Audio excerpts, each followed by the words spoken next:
শুধুমাত্র কেমিক্যাল, বোঝার কোনো উপায় নেই। এখানে গাভীর দুধের লেশমাত্র উপস্থিতি নেই।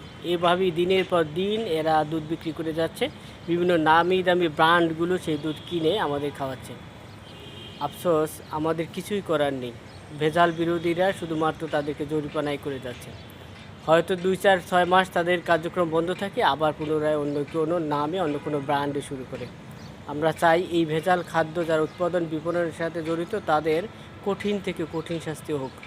একজন খুনি হয়তো একজন মানুষকে মেরে তার ফাঁসি দড়িতে ঝোলে, কিন্তু এরা দিনের পর দিন হাজার হাজার মানুষকে মারছে, বিনিময়ে তারা শাস্তি গুনছে, হয়তো অল্প কিছু টাকা, কিন্তু সেটা হতে পারে না। বর্তমান সরকারের কাছে অনুরোধ, এর স্থায়ী সমাধান আমরা চাই। এই প্রতিটি ভেজাল উৎপাদনকারী বিপণনকারীর ফাঁসি হোক, এটাই আমাদের সবার দাবি। একসাথে চলুন আমরা সবাই আওয়াজ তুলি, তাহলেই আমাদের দেশ থেকে ভেজাল নির্মূল হবে।